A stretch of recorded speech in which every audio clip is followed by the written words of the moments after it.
पिछले पार्ट में हमने देखा कि ली को अननोन नंबर से कॉल आया था और उस आदमी ने कहा था कि पेंडोरा बॉक्स के फाइल्स मेरे पास हैं, क्या तुम्हें वो चाहिए। इस पार्ट में वो आदमी कहता है कि अगर तुम्हें पेंडोरा बॉक्स चाहिए तो मुझे $5 मिलियन चाहिए, दोगे क्या। ली कहता है तुम मुझे पेंडोरा बॉक्स दोगे तो मैं तुम्हें $5 मिलियन तो क्या जितने मांगोगे उतने दे दूंगा, बस मुझे अभी वो पेंडोरा बॉक्स चाहिए। पर दोस्तों कॉलर कहता है नहीं नहीं नहीं नहीं, इतना जल्दी भी नहीं, मुझे सोचने का वक्त चाहिए, कहकर वो कॉल काट देता है। दूसरी ओर सारे न्यूज चैनल्स इस ब्रेकिंग न्यूज में अटके होते हैं कि दोनों प्रेसिडेंशियल कैंडिडेट्स पर बहुत ही संगीन जुर्मों का इल्जाम लगा हुआ है। अब लोग किस पर विश्वास करेंगे और किसको वोट देंगे, या फिर कोई नया प्रेसिडेंट मैदान पर उतरने वाला है जो लोगों के दिल को जीत सकता है। ये सारी चीजें टीवी पर दोस्तों चेयरमैन देख रहा होता है। वो जानता है कि नेल के इलीगल एक्टिविटीज की फाइल जो चेयरमैन के सेफ में पेंडोरा बॉक्स में थी उसे जेजे ने लीक कर दिया, जिसकी वजह से ये सारा तमाशा हो रहा है। एंड वहाँ पर नेल एकदम टूट कर बैठा होता है कि सब कुछ खत्म हो चुका है, अब मैं कुछ भी नहीं कर पाऊंगा, मुझे जेजे पर भरोसा करना ही नहीं चाहिए था। एकदम गद्दार निकला वो, मैंने तो सोचा भी नहीं था कि वो इस तरह मेरी पीठ पर चाकू घोंप देगा, कहकर दोस्तों वो बहुत ही शराब पीता है। अब किमी कहती है कि प्लीज आप इतना मत पीजिए, आपने तो सिर्फ फाइनेंशियल फ्रॉड किया है जो कि रोनाल्ड के जुर्म के मुकाबले में पापा कुछ भी नहीं है। उसने तो बताओ लड़कियों की जिंदगी बर्बाद की है, इसलिए आप फिक्र मत कीजिए, अभी भी आपके जीतने के चांसेस उससे ज्यादा हैं। नेल सोच लेता है कि जीत के इतने करीब आकर अब मैं मुकर नहीं सकता, मुझे किसी भी तरह ये इलेक्शन जीतना होगा, उसके लिए कुछ तो करना पड़ेगा जिससे मुझे फिर से लोगों के बीच पॉपुलैरिटी मिल जाए। दूसरी ओर दोस्तों एंड्रयू जेजे पर बरस पड़ता है कि आप तो बहुत अकड़ रहे थे ना कि ली हमारा कुछ नहीं बिगाड़ सकता, अब देखा वो किस हद तक पहुंच गया है। अब बताओ वो डोडो ग्रुप को खरीद कर छोड़ेगा और हमें डोडो ग्रुप से धक्के देकर बाहर निकाल देगा, हम तो सिर्फ अब तमाशा ही देख पाएंगे और कुछ करना हमारे बस की बात ही नहीं है। लेकिन दोस्तों इस पर एंड्रयू का असिस्टेंट बॉडीगार्ड से भिड़ जाता है कि ओहो मेरे बॉस पर चिल्लाने की तुम्हारी हिम्मत कैसे हुई। इस पर दोस्तों बॉडीगार्ड उसको पीट देता है। जेजे कहता है कि तुम दोनों खामोश रहोगे या नहीं हैं। वो अपने बॉडीगार्ड को डांट देता है कि ये तुम क्या कर रहे हो। बॉडीगार्ड कहता है क्या कर रहे हो, अरे यहाँ पर चिल्ला रहा था। दोस्तों वो अपनी बात पूरी भी नहीं करता कि जेजे उसको जोर का चांटा मार देता है और कहता है माफी मांगो उससे और दफा हो जाओ यहाँ से। वो दोनों चले जाते हैं तो जेजे कहता है देखो एंड्रयू मेरी बात सुनो, टेंशन में होने का कोई फायदा नहीं है, यहीं पे तुम हिम्मत हार गए तो आगे आने वाली मुसीबतों का सामना कैसे करोगे, हिम्मत मत हारो, जरूर कोई रास्ता निकलेगा। एंड्रयू अब थोड़ा शांत होता है दोस्तों और तब भी ये उसको कॉल करके कहता है कि तुम्हारे पापा तुमसे मिलना चाहते हैं, क्या सच में उनके सेफ में जो पेंडोरा बॉक्स था वो तुम्हारे पास है, तुम अभी घर आकर अपने पापा से मिलो। एंड्रयू से बात कर ही रहा होता है कि इसी बीच जेजे एंड्रयू की ड्रिंक में बेहोशी की दवा मिला देता है। एंड्रयू कहता है कि मैं कल पापा से मिलूंगा, ये कहकर वो कॉल कट कर देता है। अब उसको जेजे कहता है कि देखो फिलहाल ये ड्रिंक लो और थोड़ा रिलैक्स हो जाओ, आराम से रहो, मैं कल कोई हल निकालता हूँ। दोस्तों एंड्रयू उस ड्रिंक को पी लेता है, पर पिए की बातें बाहर खड़े नाथन ने सुन ली थी और उसे पता चल जाता है कि पेंडोरा बॉक्स एंड्रयू के पास है जिसमें खुद नाथन की भी फाइल होगी। यहाँ जेजे एंड्रयू को उसकी कार में लटाकर उसके असिस्टेंट से कहता है कि इसने तो बहुत पी ली है, तुम एक काम करो इसको सेफली घर पहुंचा दो। उसके जाने के बाद दोस्तों वो अपने बॉडीगार्ड से कहता है कि ये रहा एंड्रयू का फिंगरप्रिंट, इसे लेकर तुम ऑफिस जाओ और उसका सेफ अनलॉक करके वो पेंडोरा बॉक्स लेकर आ जाओ। बॉडीगार्ड भी ऑफिस जाता है और एंड्रयू के फिंगरप्रिंट की मदद से वो उसका सेफ खोल देता है तो होता है शॉक, क्योंकि सेफ एकदम खाली। मतलब उस अननोन नंबर वाले कॉलर ने जिसने ली को कॉल किया था उसने फाइल चुरा लिए थे। दोस्तों बॉडीगार्ड की तो कुछ समझ में नहीं आता क्या करूं, लेकिन फिर भी वो एंड्रयू के लैपटॉप का एक बैकअप लेकर वहां से आ जाता है। यहाँ जेजे भी शॉक होता है कि पेंडोरा बॉक्स गया कहाँ। बॉडीगार्ड कहता है कि वो तो मैं नहीं जानता, लेकिन मैंने उसके लैपटॉप का सारा डेटा इस पेन ड्राइव में कॉपी कर लिया है, शायद इसी में कोई इन्फॉर्मेशन हो। जेजे पेन ड्राइव को कनेक्ट करके देखता है लेकिन उसमें भी कुछ नहीं होता दोस्तों। और अब जेजे बड़ी टेंशन में होता है कि एंड्रयू ने एक बार फिर मुझे धोखा दे दिया, बताओ कहीं उसने वो फाइल जिना को दे दिया तो मेरे द्वारा किए गए कत्लों की सारी डिटेल्स उसमें होंगी। एक काम करो कैसे भी करके जिना से वो फाइल लेकर आ जाओ। अगले सीन में दोस्तों इलेक्शन के दिन वोटिंग की शुरुआत करते हैं नेल और उसकी बेटी किमी। फिर वो प्रेस के सामने डायलॉग मारते हैं कि हमेशा सच की जीत होती है लेकिन उसमें थोड़ा वक्त लगता है। दूसरी ओर दोस्तों रोनाल्ड भी वोट देने के बाद मीडिया को अलग ही भाषण देता है कि सच्चाई मेरे पक्ष में है और जीत भी मेरी होगी। अब यहाँ से सीधे बॉडीगार्ड को दिखाते हैं जो जिना को फॉलो कर रहा होता है। वो जेजे को बताता है कि जिना की एक्टिविटी में शक करने जैसी कोई बात मुझे नजर नहीं आ रही है, उसकी दिनचर्या तो एकदम नॉर्मल लग रही है। पर तभी जॉन दोस्तों अचानक दरवाजा खोलकर कार में बैठकर पूछता है क्यों बेटा, लगता है तुम जिना का पीछा कर रहे हो। लेकिन बॉडीगार्ड उस पर बिगड़ जाता है, अच्छा मुझे और कोई काम नहीं है क्या जो मैं इसका पीछा करता रहूंगा, मेरी गाड़ी से नीचे उतरो वरना बहुत बुरा होगा। अरे यार इतना गुस्सा भी अच्छा नहीं होता, वैसे मैं और जिना एक अच्छे रेस्टोरेंट में खाने जा रहे हैं, तुम भी आ जाओ, बहुत टेस्टी खाना मिलता है वहाँ पर। बॉडीगार्ड कहता है मेरा मूड खराब मत करो और निकल जाओ तुरंत। जॉन कहता है कि अरे जेल में तो रोज हमारा लाया हुआ खाना खाते थे,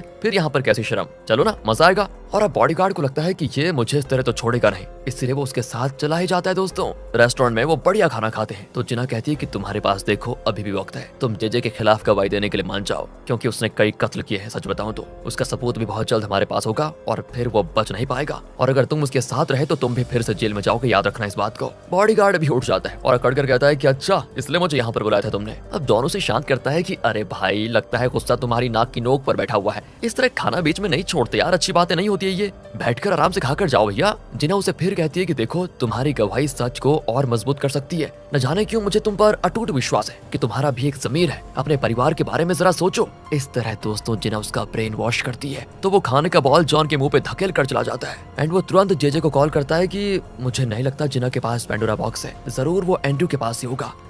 तब जाकर इस जेजे को थोड़ी तसल्ली होती है। वहाँ एंड्रू चेयरमैन से मिलने आता है तो पीए पूछता है क्या पेंडोरा बॉक्स तुम्हारे पास है और क्या तुमने नेल का फाइल जेजे को दिया था। एंड्रू कहता है कि डोडो ग्रुप को बचाने का मेरे पास और कोई रास्ता नहीं था। और इस पर दोस्तों चेयरमैन पीए के कान में कुछ कहता है, असल में वो जोर से कुछ बोल नहीं पाता, धीरे बोलता है, जिसे पीए फिर एंड्रू को बताता है। वो कहता है क्योंकि डोडो ग्रुप ने नेल को फंड्स दिए थे तो अगर नेल की पोल खुली तो उसमें डोडो ग्रुप का नाम भी आएगा, क्या तुम इस बात का ख्याल नहीं आया। लेकिन एंड्रू कहते हैं नहीं ऐसा कुछ नहीं होगा, डोडो ग्रुप को ली से बचाने का इसके अलावा और कोई रास्ता ही नहीं। ये कहकर वो गुस्से में बाहर चलाता है। दोस्तों यहाँ नाथन छुपकर उनकी बातें सुन रहा था और एंड्रू से पूछता है क्या मेरा भी सीक्रेट फाइल तुम्हारे पास है। एंड्रू कहता है हाँ तो उसमें क्या है, तो एक काम करो ना तुम सिर्फ मुझे मेरी फाइल दे दो, वैसे भी उसका तुम्हें करना क्या है, बेकार में तुम्हारे सेफ में पड़ी रहेगी वो, तुम वो मुझे दे दो मैं संभाल कर रख लूंगा। पर दोस्तों एंड्रू उसके मुंह पर कहकर चला जाता है कि उस फाइल का क्या करना है ये मैं तुमसे ज्यादा अच्छी तरह जानता हूँ, मुझे तुम्हारी एडवाइस की जरूरत नहीं है। यहाँ से दिखाते हैं कि वोटिंग काउंटिंग शुरू हो चुकी है। आधे से ज्यादा वोट्स काउंट करने के बाद हैरानी की बात तो ये होती है कि नेल 41% वोट्स पाकर लीडिंग में होता है। रोनाल्ड को अब तक सिर्फ 29% वोट्स मिले होते हैं। नेल का पक्ष बहुत खुश होता है, लेकिन दूसरी ओर दोस्तों जेजे सर पर हाथ रखकर बैठ जाता है कि मैं तो बर्बाद हो गया। रोनाल्ड और उसके आदमी उठकर जाने लगते हैं क्योंकि उन्हें यकीन है कि अब तो रोनाल्ड हारेगा ही हारेगा। पर जेजे रोनाल्ड को रोककर कहता है कि काउंटिंग अभी खत्म नहीं हुई है, अभी भी तुम्हारे जीतने के चांसेस हैं, चुपचाप आकर बैठो। पर रोनाल्ड कहता है नहीं, इस बार मैं प्रेसिडेंट नहीं बन पाऊंगा, इस बात को मैंने एक्सेप्ट कर लिया है। कहकर वो जाने की कोशिश करता है, लेकिन जेजे उसकी शर्ट पकड़ लेता है कि ये तुम क्या कह रहे हो, हमें किसी भी हाल में जीतना है, तुम्हें पता नहीं है क्या। अब दोस्तों वहाँ पर खड़े गार्ड्स उसे पकड़कर दूर लेकर आते हैं। काउंटिंग के अंत में पता चलता है कि नेल ये इलेक्शन जीत चुका है, यानी अब वो प्रेसिडेंट बनेगा। सब उसको बधाई देते हैं। ली भी नेल को बधाई देने आता है और उसको देखकर नेल कहता है कि आओ बेटा, तुमने मुझे जिताकर बहुत बड़ा काम किया है, मैं तो तुम्हारी राह देख रहा था। और तभी कुछ देर के लिए दोस्तों ली को कुछ दिखता ही नहीं, ये क्या हो रहा है यार। नेल पूछता है कि क्या हुआ बेटा, सब ठीक तो है ना। पर इतने में दोस्तों ली का विजन लौट आता है, चलो बढ़िया है। और वो कहता है कुछ नहीं, बस मैं ठीक हूँ, आप अपने प्रेस रिलीज के लिए जाइए, मैं बाद में मिलता हूँ। वो भी चला जाता है। दोस्तों मोजो पूछता है ये हो क्या रहा है, मेरी कुछ समझ में नहीं आ रहा, जैसा हमने एक्सपेक्ट किया था वैसा तो कुछ भी नहीं हुआ, ये नेल जीत कैसे गया। ली कहता है कि नहीं, नेल हमारा दुश्मन नहीं है, असल में उससे भी कई ज्यादा घिनौने क्राइम्स तो उस जेजे ने किए हैं, हमें उस क्रिमिनल को टारगेट करना चाहिए। वैसे जेजे है कहाँ, मुझे उससे मिलना है। जेजे तो होटल रूम में दोस्तों तोड़ फोड़ मचा रहा होता है और अपना गुस्सा बॉडीगार्ड पर निकाल रहा होता है। तब वहाँ पर ली आकर कहता है कि ओहो, अब तो लगता है तुम पूरी तरह हार गए हो, तुम कहीं के नहीं रहे। जेजे पागलों की तरह हंसकर कहता है कि तुमने क्या सोचा कि तुम जीत गए, और जीत भी गए तो क्या तुम्हें तुम्हारे पेरेंट्स वापस मिल जाएंगे क्या, वो लोग तो जमीन के नीचे पड़े सड़ रहे होंगे, सड़। दोस्तों ये सुनकर ली के गुस्से का ठिकाना नहीं होता और वो जेजे को एक पंच मारता है तो वो सीधे नीचे गिरता है। बॉडीगार्ड भी चाकू दिखाकर उसको धमकाता है, पर ली के आदमी उसका चाकू छीन लेते हैं। ली जेजे से कहता है कि ये मौका तो कुछ भी नहीं था, मैं तुम्हें मौत की सजा दिलाऊंगा और तुम्हारी आंखों में मौत का डर देखकर मुझे वो खुशी मिलेगी जो मैं कब से चाह रहा था। दूसरी ओर दोस्तों चेयरमैन की वाइफ चेयरमैन का बड़ा ख्याल रखती है, बड़े प्यार से बात करती है, लेकिन चेयरमैन को अब भी विश्वास नहीं हो रहा उस पर। वो सोचने लगता है कि न जाने ये कब रंग बदल देगी और कब मुझे जहर देकर मेरा काम तमाम कर देगी। पर वाइफ कहती है बहुत साल पहले की बात याद है तुम्हें कुछ, हमारे पास न इतना बड़ा घर था न इतनी दौलत, तब हम कितने खुश थे, तुम रोज ऑफिस से आते वक्त मेरे लिए कुछ न कुछ लाते थे, हमारे पास सहूलियत बहुत कम थी लेकिन हम चैन से जी रहे थे। जिस दिन से हमने अपनी जरूरत से ज्यादा धन कमाया, जब से हमने कई कंपनीज को हासिल करने की कोशिश शुरू की, तब से हमारा चैन खो गया। और सही बात भी है दोस्तों, चेयरमैन को उसकी बात बिल्कुल ठीक लगती है। यहाँ उस वक्त पैसे कम थे लेकिन मन में सुकून था, हमने बेवजह उन दिनों को खो दिया और अब देखो ना कितनी टेंशन कितनी नफरत एक दूसरे के लिए। उसकी वाइफ भी हंसकर कहती है देखो अगर तुम चाहो तो हम आज भी वो खुशी हासिल कर सकते हैं, तुम अपनी पूरी प्रॉपर्टी अपनी मर्जी से एंड्रू के नाम भले कर दो, लेकिन हमारे बच्चों के लिए यानी नाथन और सिंडी के लिए कम से कम एक कंपनी तो छोड़ ही दो ना, उसे तुम्हारा क्या जाएगा, फिर हम दोनों का क्या, हम पहले की तरह एक दूसरे के साथ खुश रह लेंगे। ओ ये सुधर गई है क्या, देखते हैं अभी। ये सुनकर दोस्तों चेयरमैन उसको टुकुर टुकुर देखने लगता है तो कहती है तुम मुझे इस तरह क्यों देख रहे हो, और ये क्या तुम्हारी दाढ़ी निकल आई है, तुम रुको मैं खुद तुम्हारी शेविंग करूंगी। दोस्तों चेयरमैन को फिर से डर लगता है कि कहीं शेविंग करने के बहाने ये मेरा गला ना काट दे। अगले सीन में दिखाते हैं कि चेयरमैन को उसकी वाइफ ने अपनी गोदी में लटा के रखा हुआ है और उसकी शेविंग करने जा रही है। चेयरमैन तो डरा होता है लेकिन बेचारा मुंह खोलकर चिल्ला भी नहीं सकता। वो कहती है डरो मत, मैंने बचपन से अपने पापा की दाढ़ी शेव की थी और फिर मैं ब्यूटिशियन भी तो रह चुकी हूँ, भूल गए क्या। कहकर वो शेविंग करने लगती है तो पी आकर कहता है कि सर हमारा डोडो ग्रुप बैंकरप्ट हो चुका है, ली ने अपने बॉन्ड्स विड्रॉल कर लिए हैं। ये सुनकर चेयरमैन की वाइफ चिल्लाती है कि क्या डोडो ग्रुप का दिवाला निकल गया। इसी टेंशन में वो चेयरमैन की गाल पर कट कर देती है दोस्तों, और चेयरमैन सच में घबरा जाता है कि ये तो मुझे मारने पे आ गई। दूसरी ओर एंड्रयू को सारे बैंक्स कॉल करने लग जाते हैं कि डोडो ग्रुप ने हमसे जो लोन लिया था उसका रीपेमेंट आप कैसे करेंगे बताओ। हमने सुना है कि ली ने डोडो ग्रुप के 50% बॉन्ड्स को विड्रॉल कर लिया है, अब हमारे लोन का क्या होगा। एंड्रयू के समझ में नहीं आता कि वो क्या कहे उसे। उसका असिस्टेंट कहता है कि बोर्ड मेंबर्स और बैंक मैनेजर्स की मीटिंग में आपको बुलाया गया है। एंड्रयू सोच भी नहीं पाता कि वो उन्हें क्या बताएगा। दूसरी ओर दोस्तों जॉन जिना से कहता है कि सुनो, एंड्रयू से तुम्हारा गुस्सा होना जायज है, लेकिन तुम डोडो ग्रुप की लीगल एडवाइजर हो, इसलिए तुम्हें उस मीटिंग में जाना जरूर चाहिए। पर दोस्तों जिना तो अपना रेजिग्नेशन लेटर डालकर कहती है तुम ये डोडो ग्रुप में दे दो, मैं डोडो ग्रुप की लीगल एडवाइजर की पोजीशन से इसी वक्त रिजाइन करती हूँ। वहाँ मीटिंग में ली, नाथन और बाकी सभी एंड्रयू को घेर कर बैठे होते हैं। बैंकर्स पूछते हैं कि हमारे पैसे कब लौटाओगे, साफ साफ बताओ। एंड्रयू टेंशन में कुछ भी ठीक से नहीं कह पाता, और तब होती है चेयरमैन की एंट्री। वो पीए को मीटिंग में ये बताने को कहता है आप लोग मुझ पर विश्वास करके थोड़ी और मोहलत दीजिए, कुछ और दिनों के लिए बॉन्ड्स को एक्सटेंड कीजिए। लेकिन सबसे पहले ली उसका जवाब देता है कि नहीं, ऐसा नहीं हो सकता, आपको जल्द से जल्द अपने सारे शेयर्स को डोडो ग्रुप होटल के नाम करना होगा। और दोस्तों इस पर चेयरमैन ली से अकेले में बात करने की रिक्वेस्ट करता है। इसी बीच नाथन और सिंडी बाहर होते हैं। नाथन कहता है क्या तुम ये जानना नहीं चाहते कि ली और पापा के बीच क्या बात हो रही है, वरना तुम्हें ली का असली मकसद पता कैसे चलेगा। सिंडी भी उसकी बात मानकर उसके साथ जाती है और चुपके से उनकी बातें सुनने की कोशिश करती है। वहाँ पीए के जरिए चेयरमैन ली को बता रहा होता है कि हमें पता है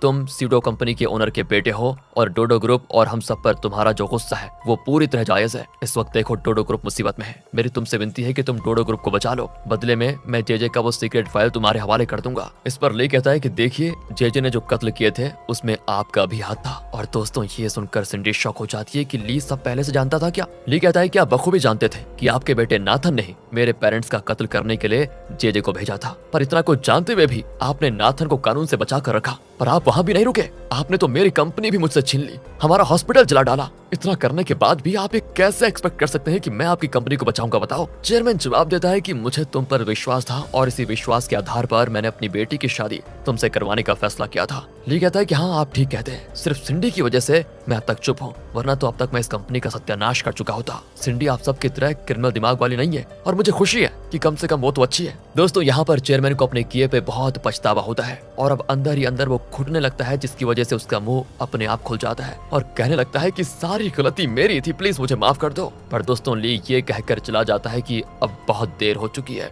चेयरमैन दुखी हो जाता है कि अब क्या करे। सिंडी अपने पापा के पास आकर रोने लगती है। चेयरमैन कहता है कि बेटी मुझे माफ कर दो, मैं बहुत बुरा हूँ, मेरी वजह से तुम्हें ये दिन देखना पड़ रहा है। सिंडी रोते हुए अपने पापा को गले लगा लेती है। नीचे दोस्तों ली और एंड्रयू आमने सामने आते हैं। एंड्रयू कहता है क्या बात की तुमने मेरे पापा से, याद रखना मैं डोडो ग्रुप को इतनी आसानी से तुम्हारे हाथ में नहीं जाने दूंगा। ली कहता है एक बात बताओ, तुम होते कौन हो डोडो ग्रुप को मेरे हाथ में देने वाले? मुझे तो खुद पूरा हक है डोडो ग्रुप को अपने हाथ में लेने का, इतने बॉन्ड है मेरे पास समझे। तो दोस्तों एंड्रयू गुस्से में ली को पंच कर देता है। ली कौन सा चुप रहने वाला था भाई, हीरो है अपना, वो भी एंड्रयू को मार देता है और वहाँ पर हलचल मच जाती है। आखिर जॉन आकर उनको अलग करता है। अब एंड्रयू तो चला जाता है, लेकिन ली बहुत टेंशन में होता है और कहता है इससे पहले कि वो इस मामले को और खींचे, आप डोडो ग्रुप की बोली लगवाइए और ऐसा इंतजाम कीजिए कि सबसे ज्यादा अमाउंट की बोली लगाकर हम डोडो ग्रुप को खरीद लें। जल्द से जल्द हमें फंड का इंतजाम करना है। दूसरी ओर दोस्तों नाथन सिंडी को पट्टी पढ़ाने लग जाता है कि देख लिया ना तुमने ली का असली रूप, वो मुझसे और पापा से बदला लेने के लिए तुम्हें यूज कर रहा था और तुम हो कि उसके सपने देख रही थी। बताओ अभी भी कुछ नहीं बिगड़ा है, तुम मेरे साथ ज्वाइन कर लो, हम दोनों मिलकर उस ली को मजा चखाएंगे, मिठा डालेंगे उसको। दोस्तों सिंडी उस पर ऐसा जोर का थप्पड़ मारती है कि तुम ना किसी जन्म में नहीं सुधरने वाले। अगले सीन में वो एक लोकर बार में बैठकर पी रही होती है। उसे खुद से नफरत होती है क्योंकि उसके पापा और भाई की वजह से ली बेचारे ने अपने पेरेंट्स को खो दिया, उसकी जिंदगी बर्बाद हो गई बेचारी की। और अब दोस्तों सिंडी को लगता है कि जरूर ली उसे भी गलत ही समझेगा, पर तब वहाँ पर ली आकर उसके हाथ से शराब छीनकर कहता है ये क्या कर रही हो तुम। पर दोस्तों वो उठकर चली जाती है क्योंकि वो ली की आंखों में देखकर बात नहीं कर पाती, शर्मिंदा होती है वो भी। पर ली उसको रोकता है तो वो रोने लगती है कि मुझे छोड़ दो, मैं तुम्हारे दुश्मन की बेटी हूँ, तुम्हें पता था कि मेरे भाई और मेरे पापा ने मिलकर तुम्हारे साथ इतना बड़ा अन्याय किया है, फिर भी तुम मेरे साथ एक अच्छे दोस्त की तरह बर्ताव कर रहे हो। मेरे पापा और भाई बुरे निकले, इसमें मेरी क्या गलती है बताओ। सच बताऊं तो मैं तुमसे प्यार करने लगी थी और आज तक मुझे किसी और के लिए ऐसा फील नहीं हुआ था। मुझे तुम सच में बहुत अच्छे लगते हो, लेकिन अब मुझे अपनी वो फीलिंग बोझ लगने लग गई है। सब कुछ जानते हुए भी तुमने मुझे अपने इतने करीब क्यों आने दिया। ली दोस्तों झट से उसको सीने से लगा लेता है और कहता है क्या तुम्हें पता है कि मेरा प्लान का सबसे मुश्किल पड़ाव क्या था? मेरा प्लान तुम्हारे भाई और तुम्हारे पापा के खिलाफ था, लेकिन मुझे इस बात का बहुत ध्यान रहा कि किसी भी हालत में मैं तुम्हें कोई ठेस न पहुंचाऊं। जानती हो क्यों? क्योंकि तुम बहुत अच्छी हो, तुम्हारे दिल में चोर नहीं है, तुम मतलब जो भी कहती हो, जो भी करती हो, खुले दिल से करती हो। तुमने कभी मुझे अजनबी नहीं समझा, हमेशा मेरा साथ दिया। ऐसे में मैं तुम्हारे बारे में गलत कैसे समझ सकता हूँ? और हाँ, इस दुनिया में अगर आज की तारीख में मुझे किसी पर पूरा भरोसा है तो वो सिर्फ तुम हो, सिर्फ तुम। आखिर तुम मेरी बिजनेस पार्टनर जो ठहरी। दोस्तों, सिंडी को यकीन हो जाता है कि ली सच्चा है, उसने सिंडी को अपने प्लान के लिए यूज नहीं किया। ये सोचकर तो वो और रोती है कि मुझे माफ कर दो ली कहता है कि एक बात याद रखना, तुम मुझे कभी भी मिल सकती हो, कभी भी, मुझे तुमसे कोई प्रॉब्लम नहीं होगी। वो दोस्तों और रोती है कि मेरे भाई और पापा के लिए मैं तुमसे फिर माफी मांगती हूँ। तुम देखना, मैं तुमसे भी ज्यादा हैंडसम, तुमसे भी ज्यादा इंटेलिजेंट और एकदम सुपर लड़के से शादी करूंगी, तब चिढ़ाऊंगी तुम्हें मैं, और फिर तुम्हें पता चलेगा कि तुमने कितनी अच्छी लड़की को मिस कर दिया। ली भी हंसकर उसको गले लगा लेता है और कहता है ठीक है कर लेना, पर मुझे तुम्हारे होने वाले पति के कानों की बड़ी चिंता हो रही है। यहाँ से दोस्तों अगले दिन ली की टीम डिस्कस कर रही होती है कि आखिर वो अननोन नंबर वाला कौन हो सकता है जिसके पास पेंडोरा बॉक्स है। तब ली को याद आता है कि उस आदमी ने ये कहा था कि फिलहाल मैं तुम्हें पेंडोरा बॉक्स नहीं दे सकता, मतलब वो जरूर जेजे या एंड्रू की पहचान का ही कोई होगा। और अगर उसने लाइव टीवी शो में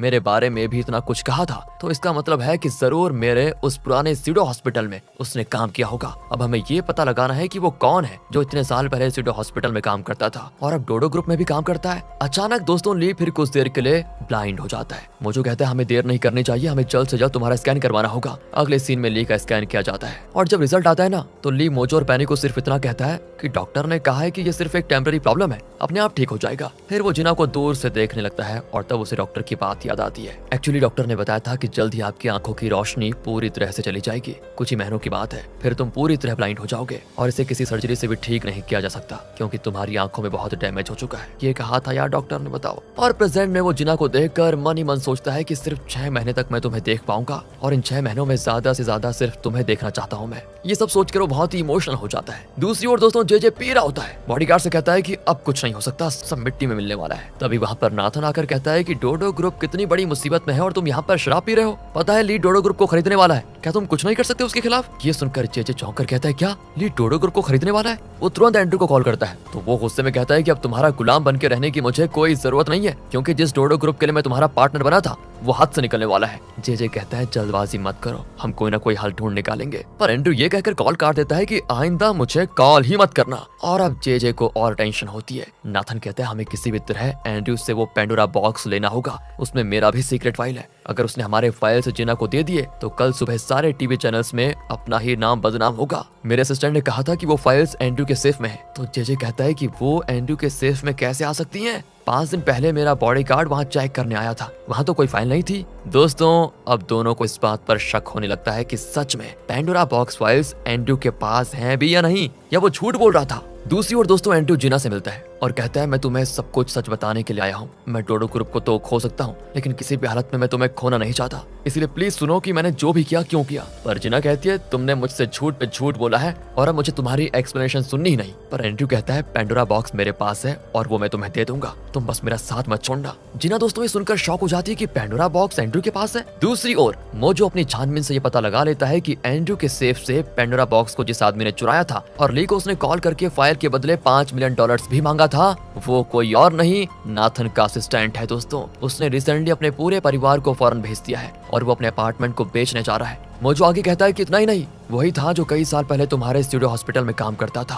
ये सुनकर दोस्तों ली चौंक जाता है और कहता है जल्दी उसे पकड़ो, मुझे उससे बात करनी है। दूसरी ओर दोस्तों नाथन का असिस्टेंट जिसने एंड्रू की नॉलेज के बिना उसकी सेफ से पेंडोरा बॉक्स फाइल निकाल लिया था, वो अपने अपार्टमेंट को बेचने के लिए किसी से फोन पे बात कर रहा होता है। पर पीछे से एंड्रू का असिस्टेंट उसकी बातें सुन लेता है और पूछता है ये अपार्टमेंट तुमने हाल ही में खरीदा था ना, पर इतनी जल्दी उसको बेच क्यों रहे हो? पर वो टेंशन में कहता है एक्चुअली मुझे एक काम है बहुत ही अर्जेंट, अभी जाना होगा, मैं बाद में बात करता हूँ। दोस्तों यहाँ पर एंड्रू के असिस्टेंट को उस पर शक होने लग जाता है। दूसरी ओर एंड्रू अपने ऑफिस में फाइल्स लेने के लिए आता है लेकिन अपने सेफ में फाइल्स को ना पाकर चौंक जाता है पूरी तरह। तब जेजे का कॉल आता है तो वो अनजाने में चिल्ला देता है क्या तुमने मेरे सेफ से पेंडोरा बॉक्स के फाइल्स चुराए थे हैं? तब जाकर जेजे को पता चलता है कि किसी ने एंड्रू के सेफ से भी फाइल चुरा लिए हैं। मतलब नाथन के असिस्टेंट ने ये काम किया होगा क्योंकि वो हाल ही में नाथन का साथ छोड़कर एंड्रू के लिए काम करने लगा था। और जब वो ये रियलाइज करते हैं ना तो वो हाथ धोकर नाथन के असिस्टेंट के पीछे पड़ जाते हैं। इससे पहले कि असिस्टेंट वहाँ से बच निकलता एंड्रू उसको देख लेता है। असल में दोस्तों एंड्रू के असिस्टेंट ने उसे बता दिया था कि नाथन के असिस्टेंट को अपना अपार्टमेंट बेचने की बड़ी जल्दी पड़ी है, मतलब जरूर वो यहाँ से बचकर कहीं जाने की सोच रहा है। पेंडोरा बॉक्स लगता है उसी ने चुराया है। लेकिन दोस्तों वो इन्हें भी चकमा देकर अपनी कार प्यार में निकल जाता है, पर अंदर से मौत का डर उसको जकड़ कर रखता है। एक तरफ उसे जेजे की टीम चेस करती है, दूसरी ओर एंड्रयू वो टेंशन में जान हथेली में लिए ड्राइव कर रहा होता है। वहाँ ली उसके कॉल का इंतजार कर रहा होता है और तब वो कॉल करके कहता है कि वो फाइल्स मेरे पास हैं, मैं सारी फाइल्स तुम्हें दे दूंगा, बदले में तुम्हें मुझे 5 मिलियन देना होगा, उसे तैयार रखना। लेकिन हाँ, उससे पहले प्लीज किसी भी तरह मेरी जान बचा लो, क्योंकि एंड्रयू और जेजे दोनों मेरी जान के पीछे पड़े हुए हैं।